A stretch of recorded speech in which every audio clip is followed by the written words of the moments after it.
One of the fulfillment of a man in life is to have his own house designed to his own taste. Such building in most cases will possibly take into consideration what the owners lack while he was in the rented apartment.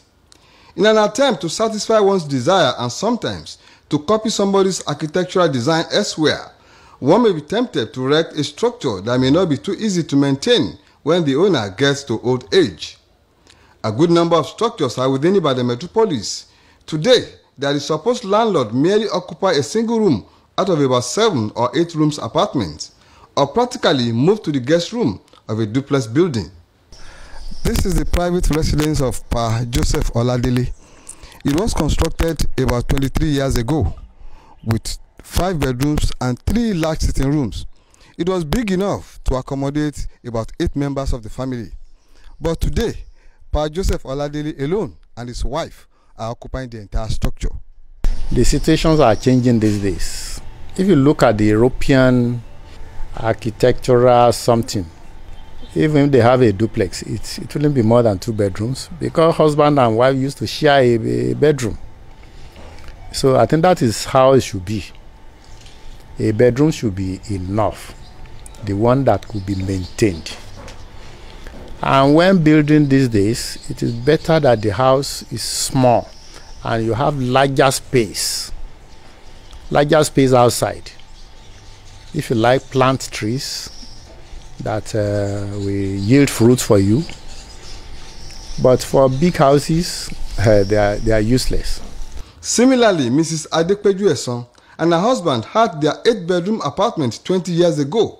But as we speak, they hardly occupy 2 of the rooms, while the large sitting room is used only during the annual celebrations. And it is not necessarily that it must be a story building, okay? Because when it gets to old age, what really happens, or what usually happens, is that people will now build something smaller downstairs, or daddy and mommy or grandpa and grandma will now come from upstairs and come and stay. At times, some people will even stay in the ones they call guest room.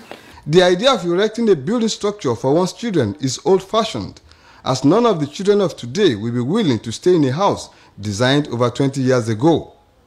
This reporter, however, noticed that most of such buildings have been converted to either guest houses or private schools, or restructured for rentage, while some are under lock and key as the supposed owner have gone to stay with their children overseas, and the building in question cannot be redesigned for other purposes.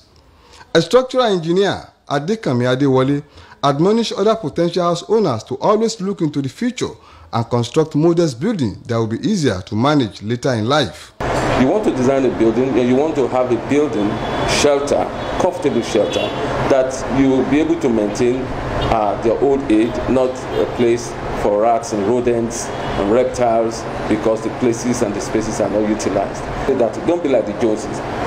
Build within your capacity and foresee what the future looks like by the grace of God, and then you have a sustainable future. It is of no use having a building that one will not be able to maintain at old age and will make a landlord to cohabit with rodents and other dangerous reptiles. Abiodun Akinkunle, BCS News.